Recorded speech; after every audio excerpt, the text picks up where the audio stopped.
So that is a very interesting expression, without any further ado.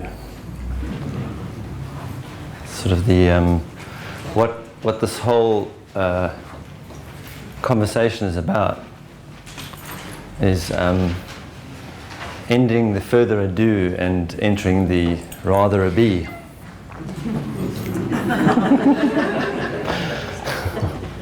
Because while we think there's still further ado, we're just not going to show up. Still something to do before I need to show up. There's still something I need to do just in case. Just in case. So, let's see.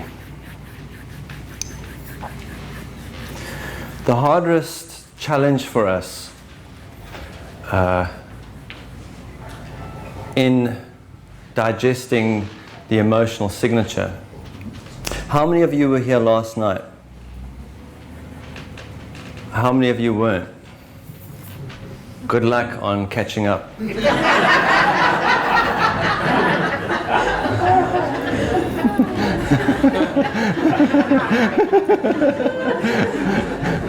Because I don't even know where we are. It's kind of free fall. So, the most challenging aspect of transformation of our experience is that we want to change as long as everything stays the same. I don't mind entering any transformational work, just as long as it doesn't mess with my life. Right. Because the addiction to familiarity and the addiction to the structure that was manifest out of that childhood imprint, out of the discomfort. It's quite challenging when we realize that almost every aspect of our human reality right now has been manifest out of our discomfort. And really sit with that for a moment. And that includes our political systems, our family structure, our relationship structure, our religious systems, even our spiritual organizations, as different as we perceive them to be from the orthodox ones. Our unorthodox approaches, because they're manufactured still out of our discomfort, in an attempt to resolve our discomfort, are still structures that really what they're doing is they're a means to attempt to organize God. And it's in all ways, and really when we say organize God, in the truest sense, what we're saying is to organize love. Because we've been told God is love. We just don't know what that means. It's just a great expression. God is love. Right? And really, God realization really is about getting your sexy back. When you really get what that's about. Right? How to feel good being. And all our structures that we have manufactured, in order to accomplish that, those structures are going to be dismantled. And that's the part of the change we're not interested in. Right? A good relationship book is a relationship book that tells me how to take this structure and sedate and control it in a way that I can just keep plugging away at it. A good relationship book, that's what we term a good relationship book. Right? It doesn't lead us to believe that the structure of a relationship itself as it is over. It's an old paradigm. Right? So what we want to do is we want to take something that's built out of misery, and we want to give it a new coat of paint.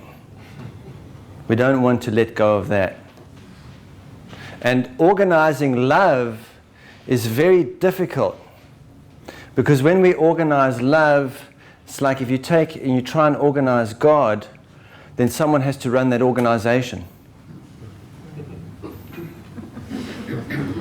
And when it becomes a career, then we have to get paid for it.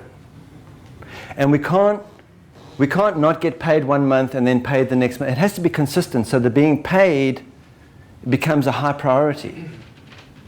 And then it's no longer about God, it's about keeping the organization going. And in our situation, from a very personal level, on a very intimate level, when I manufacture a persona so that I can feel good about what's going on, so that I can somehow get the love that I want or get the attention I want, I become very invested in keeping that alive, that person alive. That's we call the death, we've called the death of the ego, but I'm very invested in keeping that person alive. I'm very invested in keeping the relationship I've made out of that discomfort alive. I'm very invested in maintaining this role of family role that I'm in, which I call my family. It's very interesting because all these teachings are already given to us. We just have to realize them. Jesus was asked, said, your mother's calling you. And he said, who is my mother? And he was trying to give some insight into the fact that the family, as we know it, is a dysfunctional structure. It is a dysfunctional structure. And the marriage, for example, Jesus got his sexy back, you can be sure about that. And he was intimately involved with someone. But it's very hard to tell that because he didn't build a structure around it, so there's no evidence of it. Because there's no structure. Because that was being without condition. The structure is the condition. Okay, these are the conditions that I will be with you. And when we agree to those conditions, we don't say, okay, I'll be, we say, I do.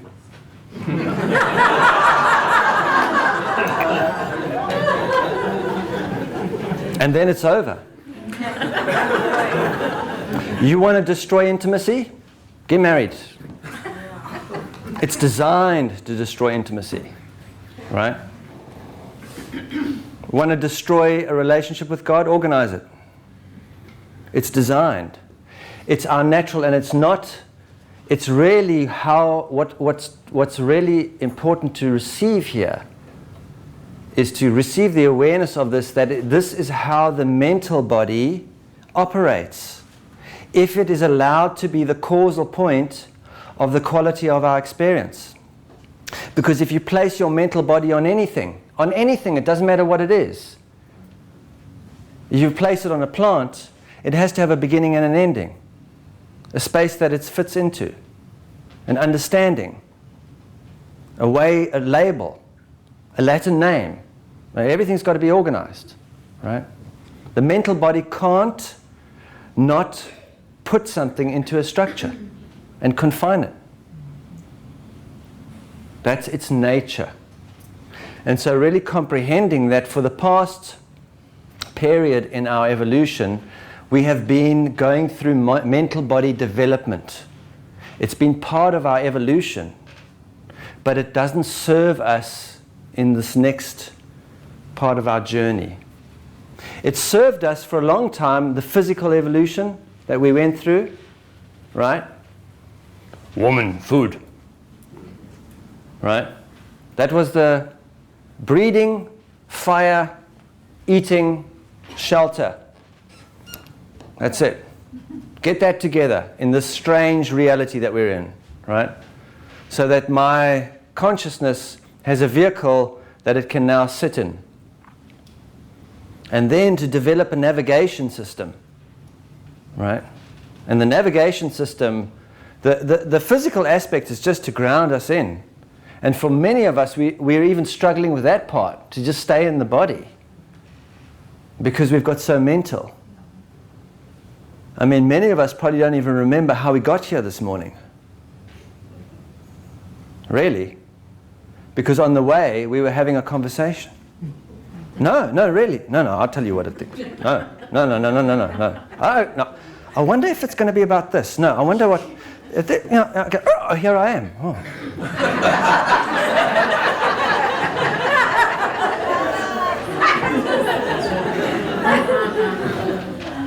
Who is driving? God. That's how you know there's a God. The fact that there aren't cars piled up everywhere, divine intervention. Because we're not there, we're in the story. If I think about my family in South Africa, I'm in South Africa. Just because the body follows me around doesn't mean that I'm actually in it. Right? And this body is such a gift. It is such a gift. It's the temple. It's the temple, and it has an altar. And a real altar means it alters something. That's why we call it an altar. If it doesn't alter something, it's not an altar. An altar alters. That's why it says altar. Right? And the heart is the altar. It's really the heart of the matter. Right? And realizing how to pray upon that altar, that's what it's all about. That's the only thing this person, Jesus, came to share. That's it. Get that, got it all. Everything else is given. Take care of that, everything else is given. Don't pray on that altar, and you've got a problem. You're wandering around the wilderness. Right? You know, Moses led them around the wilderness, right? So that's why I call it moseying around.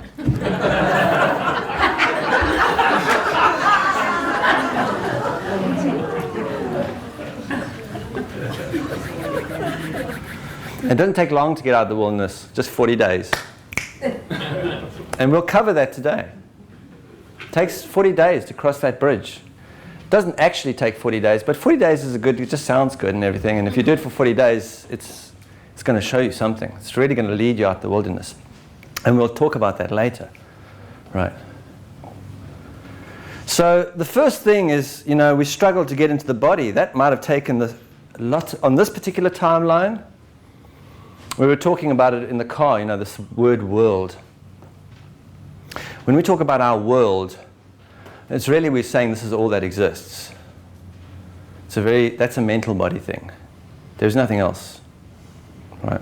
So in this world we're on a particular timeline. It's good to think of a timeline. We're on a timeline.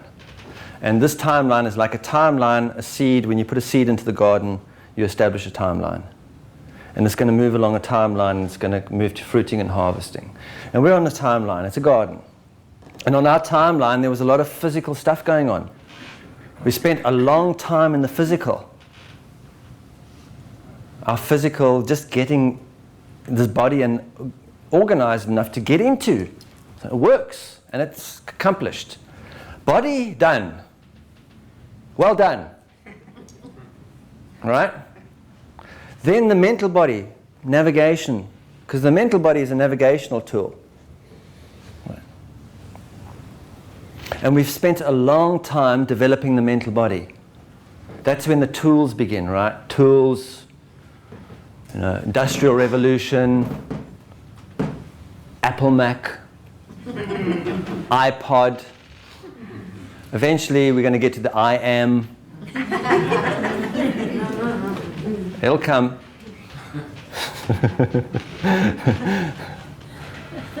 So we go into the whole tool mentality. And it's a mentality to develop the tools, and actually it's an externalization of an internal development. But that's completed. The mental body too is completed. Good job. Right? It's finished. If we stay in there now, we're going to go completely mad. That's why it's called the mental realm. It's a warning.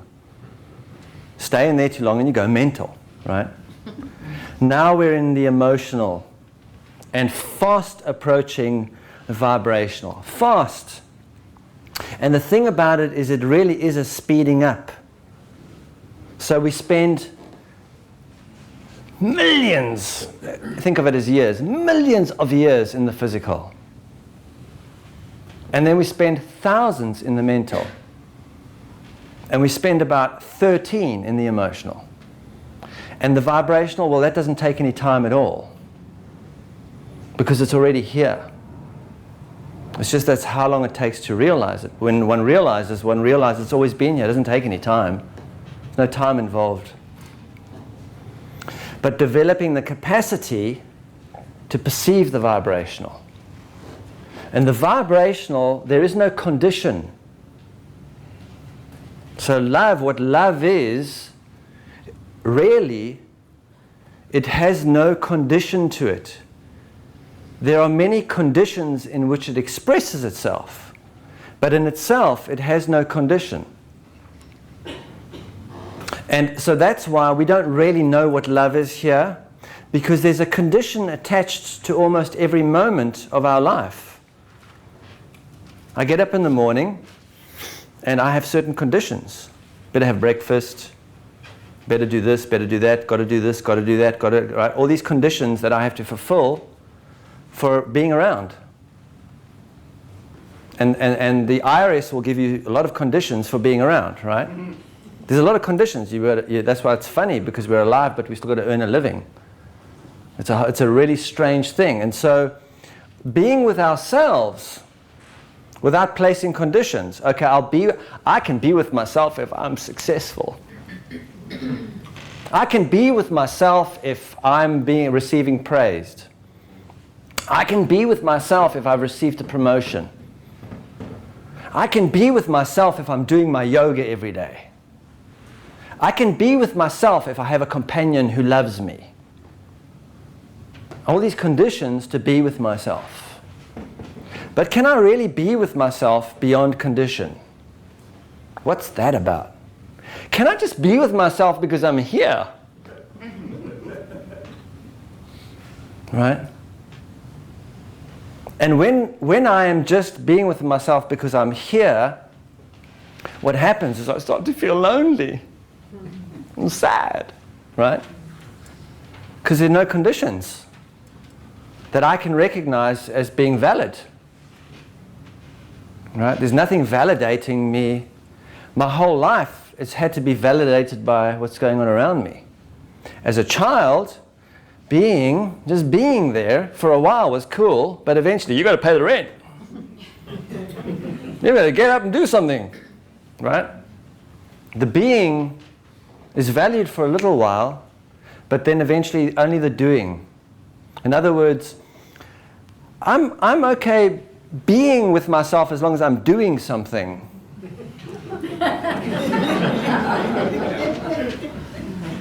Right? If there's nothing to do, but anxiety steps in. And anxiety is a beautiful word. It means any exit. If you look at anxiety, any exit. When I'm in anxiety, it means I can't be in this moment. You give me any doorway, I will take it. Yep. I can't be with myself just because I'm here. Just because. Because is a beautiful word. Because. Right?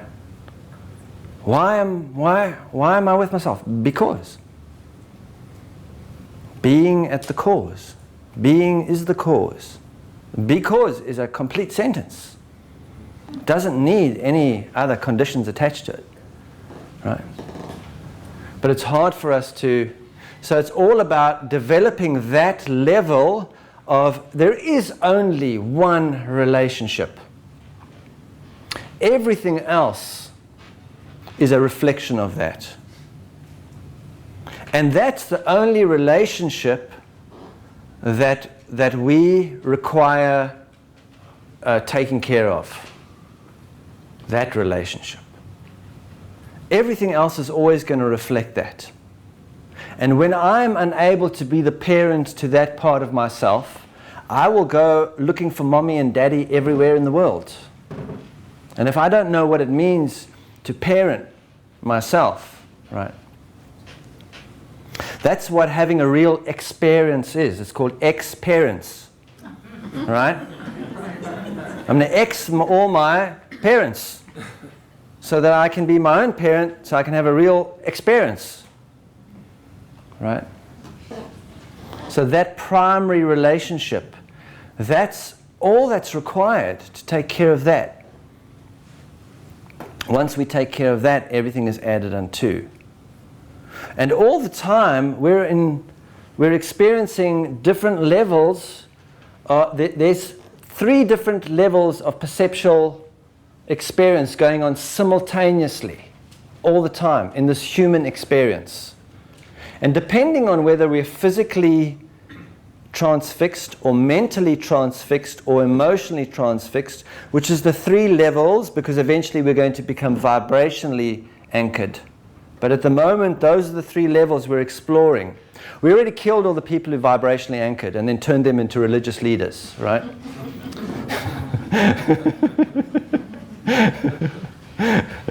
Those 3 levels are very easy to see, but we're consistently at one of them, and they look like this.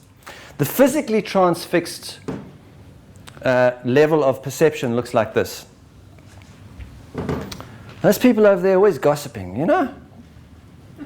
They don't seem to have anything else to do but talk about other people. They just seem to stand around all day and talk about other people. I mean, don't they have anything? And they're probably talking about me too anyway. That's really annoying. I should just tell them to stop talking about other people. Haven't they got a life, right? In other words, the physical world level of perception is when I perceive people talking to each other, the way humans interact towards each other and towards me. That is my point of focus. I don't see the world in any other way. I'm watching how people are with each other and towards me. Then, if I gather enough presence and I move along that pathway of awareness from the physical into the mental, then it may change somewhat, right? That's when I realize, oh, hell, I'm standing here talking about them, doing exactly what they're doing. And the reason they annoy me so much is because they're just doing what I'm doing. And I'm trying to hide that from the world. And I'd just rather not you stand out there and show people what I do. Right? That's how we are with our world leaders. Right? Let's get rid of the world leaders who behave like us. Let's put in world leaders who don't behave like us. Right? So no one can see what we're doing. So that's the mental level of experience in which I start to become aware of how I'm behaving towards others. Right? And that's when I realize how mental I am. Right? And then there's another level of experience which we can say is the emotional level of experience. And the mental way of receiving that or realizing the emotional is when I realize, hang on a moment, I'm gossiping to myself about myself all day. I'm walking around saying, Michael, you're never going to get it right. You're always messing up. I mean, are you ready for this? I mean, is this going to be right? I mean, why did you do that? And I'm having a conversation with myself about myself. Right? I'm gossiping to myself about myself. Underlying that is the causal point. And underlying that actually is a feeling, an emotional signature that's driving that. Although when I don't have emotional body awareness, which is a natural adult state, once we've gone through the mental institution of schooling, we don't have felt perception. And so I can't feel that underlying that behavior towards myself is a feeling, a deeply uncomfortable feeling. And it's in reaction to that feeling that I speak to myself that way. And then that radiates from the emotional through the mental. And then if I am treating myself that way, I'm going to treat you that way. And if I treat you that way, then I will perceive the world as beings who treat each other that way and as myself being treated that way, because that's the mirror. And if I'm physically transfixed, I will spend my time trying to clean the mirror to get rid of the pimples. Right? Wipe, wipe, wipe, wipe. Right? So the realization is that one has to go to the causal point. Because when I respond to that emotional signature, rather than to react to it and bring it to resolution, its radiance is going to transform. And the radiance will transform it will be a different way of being with myself, not trying to do something to myself. Because that conversation, that gossip that's going on, is an attempt to do something to myself, or to look at what I'm doing or not doing. It's all about doing, right? And so then I can, in that aspect of my experience, I can now be with myself. Because that energy is not going. And then because that aspect of my experience has come to peace, then I can be with you that way. And then I will perceive that state of being in the world. It'll show up. That's what I will see. And my attention will go off the other behavior it's no longer point of my focus. It may continue in the world. People may continue to gossip. They always will. But it won't come up on my horizon. There won't be an emotional signature attached to it, and therefore my awareness won't be hooked into it. It won't be part of my reality. That we can find out, that I found out through cigarette smoking, right? Cigarette smoking is a really interesting thing, right? You see someone smoking a cigarette, I'm against child abuse, eh? Really? That child abuse stuff really sucks, eh? I don't really approve of child abuse, right? But the only reason we smoke is because we're uncomfortable inside ourselves. There's an emotional signature. And that emotional signature was implanted in childhood. And actually, whenever that discomfort comes up, that's my child coming to me, because I'm the only one that can be with it and bring that to resolution. And so when it comes to me, what I do is I stick a cigarette in its mouth. Stuff it down, right? Cigarette smoking is child abuse. We just can't see it. We can't see it, right? But it's profound that when we smoke cigarettes, there are cigarette smokers around us. We're very aware of cigarette smoking reality. It's there. People telling us not to smoke, where to smoke, how to smoke, right? And then we connect with other people who do smoke too, because this makes it okay somehow, right? But the funny thing is, when I go to the causal point of my experience and I resolve that emotional signature, I go to that child part of myself and I be with it without condition and go, yeah, I can feel it, you're really uncomfortable. I'm going to be with you throughout that discomfort. I'm not going to change you, I'm not going to judge you, I'm not going to say anything is bad, anything is good. I'm just going to be with you because you're there. Because I'm going to be at the cause, right? I'm going to be the cause consciously, and I'm going to sit at that place. And once that emotional signature comes to a point of resolution, and that isn't there anymore, I will find my own desire to do this is gone, right? And then all the people around me that are smoking just disappear. It's the most amazing thing. I smoked for 20 years. I loved it. And I always say to people smoking now, enjoy it while it lasts. And for goodness sake, don't smoke a mild menthol cigarette. Get the good stuff. Plain. Really smoke. Don't mess about. Don't just smoke. So I smoked, for years, and I loved it.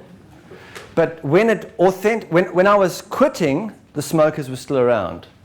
When I was blaming the cigarettes, it's the cigarettes. It really is. They've got a hold on me, right? Blaming the physical world for my quality of my experience, and then my thinking, I am a non-smoker. I'm healthy. I've got healthy lungs. I want to live. All that stuff, right? Still, the cigarette smokers are around. They're just kind of a little bit backed off, right? And as I turn on the cigarettes, people turn on my cigarette smoking. Don't smoke around here, right? It's the universe just mirroring me. But when I authentically removed that charge from me, myself, that I can sit around smokers and it just means nothing to me. I can see smoking in the movies and it doesn't make me ooh. It's all gone. It's gone, right? And so are the cigarette smokers. I don't know one cigarette smoker in my world. They disappeared. Wow. Now that's alchemy, right? That's when we change that causal point within ourselves. It transforms this out completely. And it's undeniable.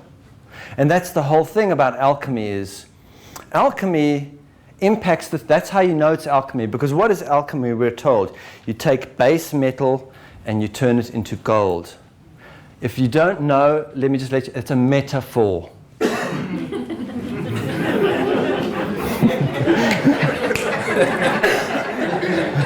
Right. Doesn't mean you have to go and find lead and stuff and start boiling it and going and blah, blah, blah, and try and find a special way to turn it into gold. It means we take these emotional signatures and we digest them. And when we digest them, the nutrition is phenomenal. That's what the alchemy is. And the alchemy, the consequence of alchemy is that my 3D experience is impacted. Right? The mental world is not the same, which we call the metaphysical world, right? Our metaphysical approach to alchemy or to spirituality is very different, because then I can go to see what the mental world does is it says, okay, I'm going to create this retreat area. Okay? It's going to be perfect environment. Right? I'm going to serve perfect food. Right? Everyone's going to go, namaste, namaste, right? Which actually, when we realize what namaste means, it means no master, no master, no master, right? No master. Right? So, I'm going to create this idyllic environment. Right? Everyone's going to be really nice to each other. You can go there for 7 days, pay good bucks, right? You go there for 7 days, you're going to be fed, you're going to have a sweet accommodation, everyone's going to be going like namaste, on their best behavior, very nice, quiet, calm. And you're going to get quite spaced out there. It's going to be really groovy. After a couple of days, it's going to be like, wow. Right? After 7 days, it's like, oh, I'm one. I'm one with everything, right? Actually, by that time, I'm in complete denial of what is. But we don't realize it, right? We don't realize it. But what happens is, the reality check is when I go to work the next morning after 7 days, and I go to work and I'm like, I don't stand this, oh, the traffic. Don't speak to me. I'm still in my spiritual happy place. Right? What is accomplished? Nothing. Nothing. Nothing has changed. We just escaped reality for a while. Which is great because it can give us some indication of what possibilities are. So all those experiences are valid. It's just important for us to see them as they are and to really choose to have something real. I want a real impact in my life. That was my intent in about 1996. I said my prayer was, I don't want a lot. I just want real. Just not a lot. I didn't even know what that meant. Boy, I got kicked all over the place after that, right? I want real. I actually want to engage myself in something that has real effect. In other words, my 3D world shifts in an irreversible way. I don't just stop smoking for 3 years and then when the person I'm with who really asked me to stop smoking breaks up with me and leaves, that the first thing I do is go and get a packet of cigarettes and start smoking again. Because actually I never stopped for myself in the first place. I never actually did anything internal. I did it for someone else. Right? So that's alchemy it's going to have a very real impact on our experience. And part of it is going to be the dismantling of many things around us. Initially, the dismantling of my own, first of all, the dismantling of my body as I know it. Because when I enter alchemy, it's going to get uncomfortable. The reason it gets uncomfortable is because most of my life I've been sedating my emotional reality from my awareness. And the only way out is through. The only way in is through. I have to go through that emotional debris. Every part of it is gems. Every part of it is base metal to be turned into gold. But the way we turn base metal into gold is to enter the base metal, become the base metal, and then turn ourselves into gold. And the base metal transforms. In other words, enter the fear fully and be with it without condition. And being without condition, see, we have this expression, unconditional love. You know, unconditional, what does this mean, right? It's just become such a catchphrase that it has no meaning. But unconditional love is just being without condition. That's all it is. Being without condition. And being is also quite hard to define, right? And so a way of resonating with what being is feeling without condition. I'm going to feel my fear, and I have no conditions upon doing so. I'm placing no conditions upon that experience. I'm going to feel afraid. I'm going to feel very afraid. And if I enter the heart and I choose to, and also, see, the thing about this work is that the mental body assumes, okay, I'm doing this. This is the whole funny thing. I am doing this. I've decided to do this heart work, right? And I figure out in the next 9 months, I'll be done, right? And in the first month, I'm going to do this, deal with my fear. The next month, I'll deal with my anger. Then, okay, but that's not what's going on here. The heart allows us in or not. The heart oversees all of it. The heart is running the show of it. It's choosing who comes in and who doesn't come in. That's why conversionism is crazy. Because I am not going to deal with my fear because you ask me to. I won't. I won't deal with my anger because you ask me to. I won't deal with my grief because you ask me to. I will only when it's time and I'm ready, and everyone around me too is ready. Right? Remember, we're interdependent. This is a whole, we're in this together. And that's the paradox of this work, is I can't do it with you. I can't. I can't do alchemy in a group. Alchemy is the end of the group. Right? Because what we do is we make these groups where everyone thinks like us and behaves like us, and then we go into the group and then we're going to be authentic.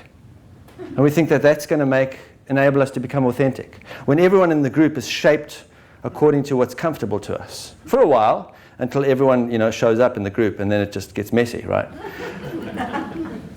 Alchemy is about liberating ourselves from those structures. Because what is the group? What is my authentic group? This morning it's you. Later on I may go into a store to buy something, and then when I'm standing in the store, it's who's ever in the store. And then if I go home and visit my family, it's who's ever sitting around the table. And when I go to work, it's who's ever at work. That's my authentic group. That's the group that's required, because that's the group that's given. It's not the group I need and want to try and capture, right? So we make an inauthentic group to gain authenticity. It's kind of a weird thing, but we're going to go through that. But alchemy liberates us from that, because I have to be with my fear without condition that you're there to be with me while I go through it. Because if you're there to be with me while I go through it, that's the part of myself that's not going to grow. Wherever I need or want someone else to be with me while I go through this is the part of my emotional body in which I will not grow. That's the bottom line, right? But this is the beautiful thing. When I go into myself and I become intimate with myself by allowing myself to process these emotional states, the deeper and more intimate I become with myself, as I integrate those emotional blockages, the structures made from them without me are going to disintegrate. And that means that I will enter my authentic group naturally. In fact, the more intimate I am with myself, the more intimate I am able to be with all of you, not just some of you, right? So that's the paradox. If I want to become part of humanity, I have to really get with myself. I don't have to organize humanity and come, let's get together. Let's get together, okay? Let's be one. Okay, I tell you what, we'll have an organization. This is how we be one. These are the rules. And if we follow these rules, we'll be one, right? That's the mental body version of oneness, which is called dictatorship, right? Or demonocracy.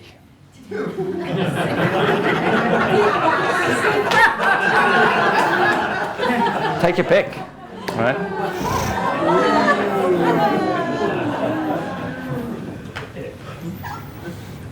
You are free as long as you do what you're told. All right? So that's liberating. That's why liberation truly is emotional.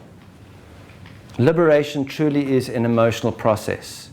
And those that enter that level of the journey are the greatest warriors on the planet. And let's be real about what this is about.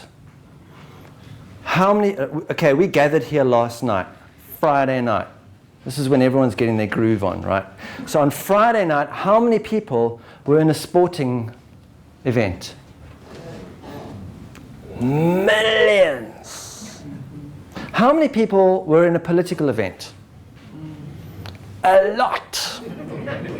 How many people were discussing emotional integration?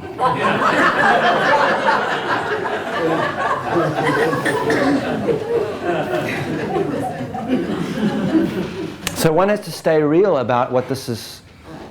It is not about everybody. It is not for everybody.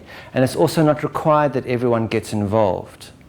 Because remember, being without condition has a radiance to it that is so powerful, it makes a nuclear reactor look like a child's toy.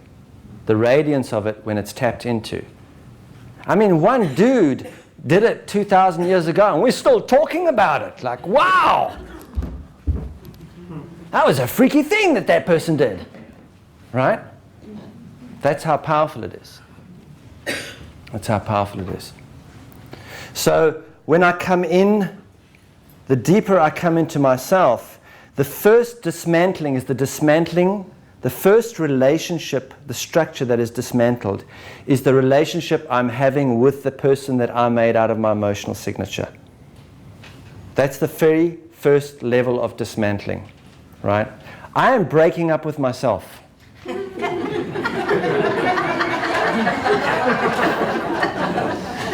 Sorry, but I don't want to go out with you anymore.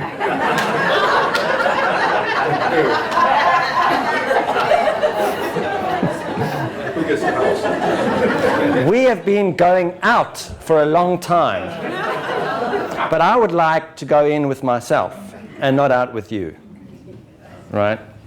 So I'm afraid this is over, right? I know I said I do a while back, not anymore. We are going to be divorced, right? And that is a challenging situation, because suddenly I'm going to start feeling lonely. And the aloneness is a rite of passage. The sense of aloneness is a rite of passage. In other words, it's the right passage. Right? A rite of passage means the right passageway. That's what that comes from. And the nature of it is, as we see that there's very few people that we even know in our lives that are interested in emotional growth, right? Because those that are growing are the warriors. Really, that's the bravest to go there, to go into the fear, anger, and grief willingly. Are you mad? Right? And not do anything? I mean, what's your defense? No defense, right? So those are the warriors. The rest are the warriors. They just keep worrying, right? It's two groups. Two groups, right? But the warriors, it's a different journey. It's like some people are happy with a picture of the Himalayas in a coffee table book on the coffee table. And that's really groovy. And when they have visitors around, they go, have you seen the Himalayas? Beautiful. Look at this book. Wow. Lovely. Okay, let's do something, right? Others, and there's less of them, have a picture of the Himalayas on the fridge that was taken by a friend who went to India and sent the picture. And there's less of those people. And you go to their house and they go, look what Fred sent us. Picture of the Himalayas. Wow. Oh, awesome, cool. Right. There's less of those. Some people go to India and stand 60 miles away from the Himalayas and take a photograph. Right? Wow, they're beautiful. Let's send the photo home to Frank, right? Let's go home, right? There are even less of those people, right? And some go to the base of the Himalayas and look up and go, wow, it's awesome. It's really, really awesome. Let's go home, right? Others will go up to base camp a mile up the Himalayas and camp there for a couple of days. Like, we're on the Himalayas. Groovy, that's like the 7-day retreat. We're on the Himalayas.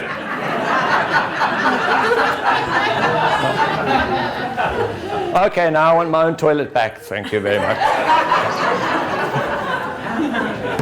Right. But if one wants to summit, there's one thing you can be sure of. It's going to get quiet. The higher you go, less people. Right? My brother had this friend, Nokia. He's since passed on. He flew his airplane into a mountain. And he had a very dramatic way of leaving, right?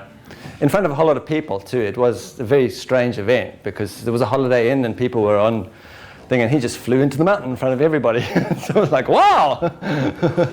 Well, that's one way to go. That's pretty awesome, right? Talk about leaving with a bang, right?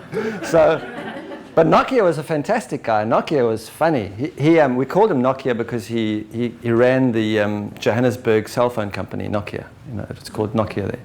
So Nokia decided that his office, team building morale.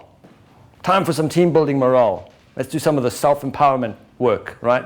We are going to, as an office, walk up Kilimanjaro.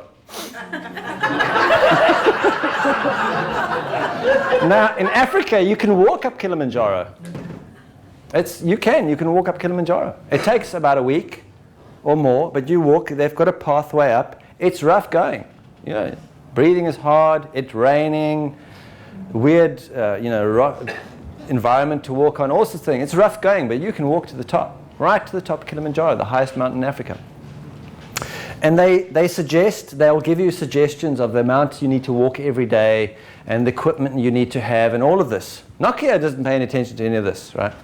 On the day before he leaves to Kilimanjaro with all his staff, he's still sitting on the couch watching TV. Yeah, I'm going to Kilimanjaro tomorrow. It's pretty awesome. I bought a pair of hiking boots this afternoon.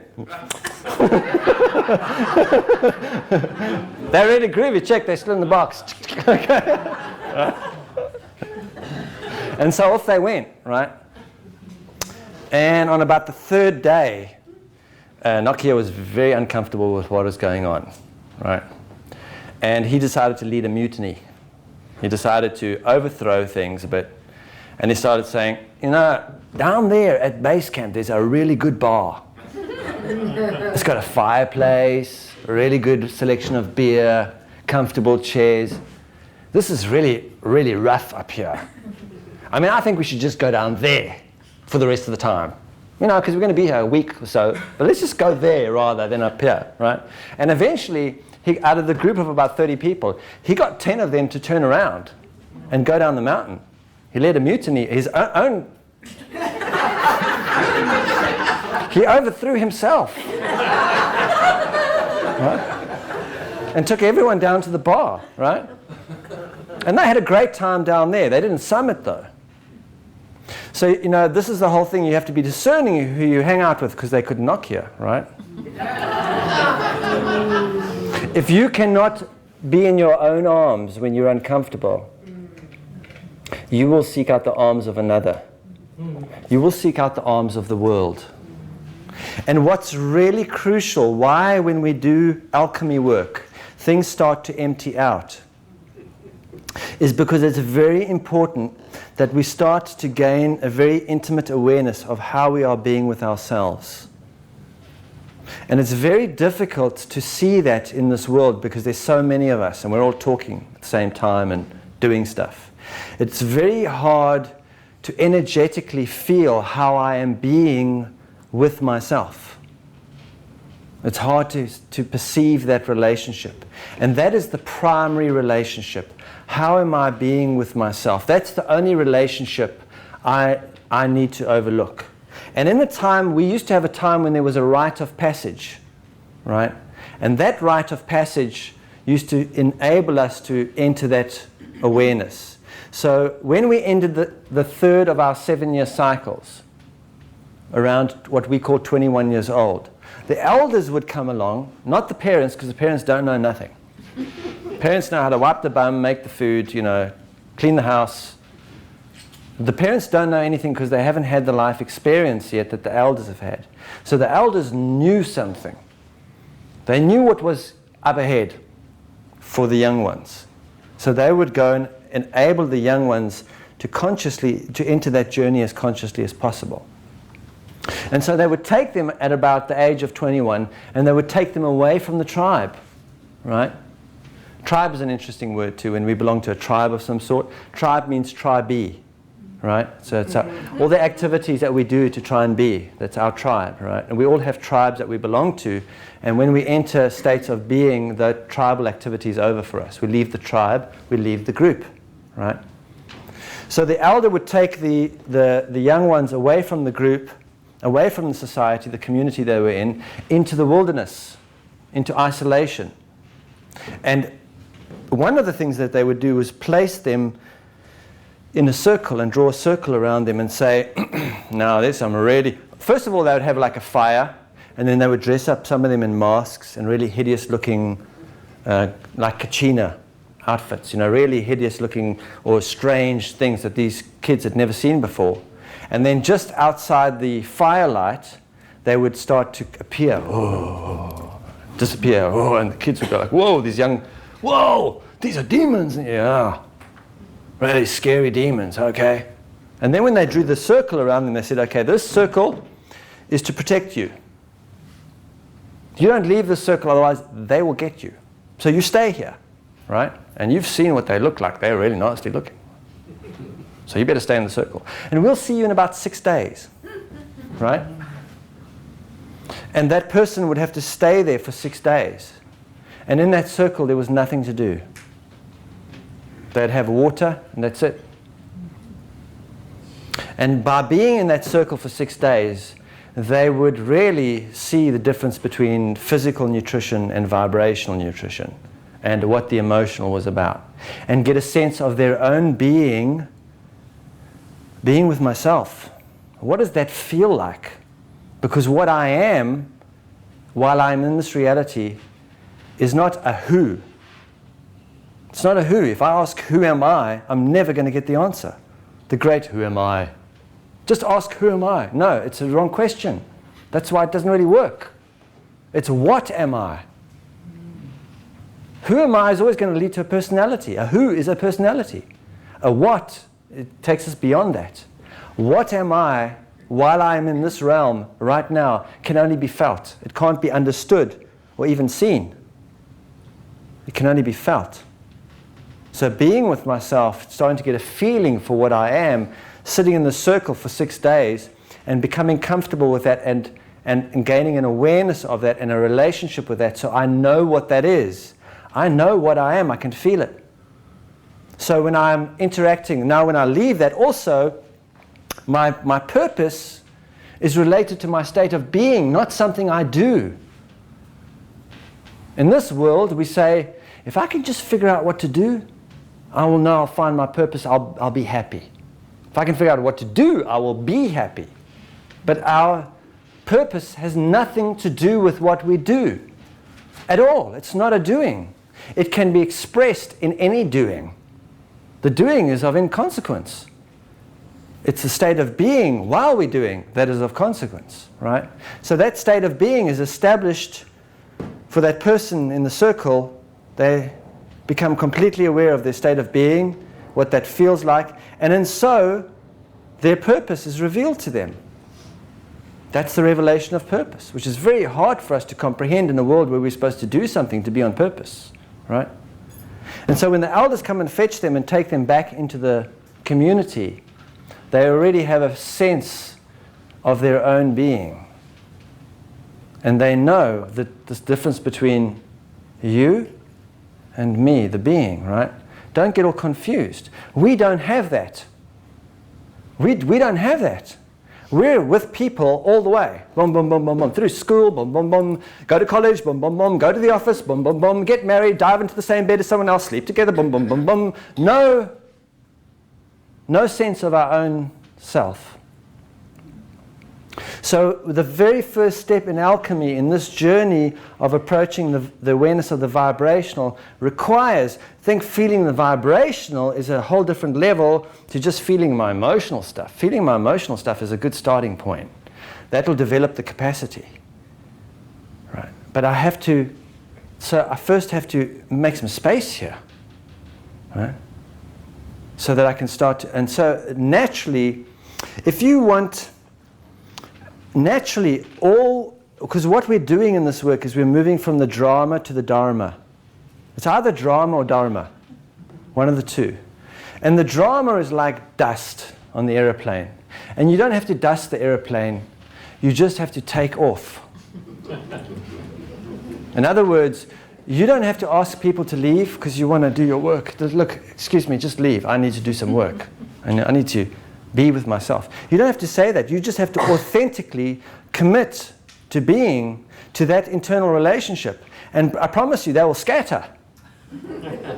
Because the world is going in a different direction. The world is going down the mountain, most of the world to the pub, where it's comfortable and they can feel better about what's going on. That's the momentum, right? The world is very focused on doing.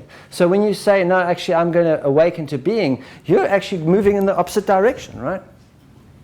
And eventually it's going to get quiet.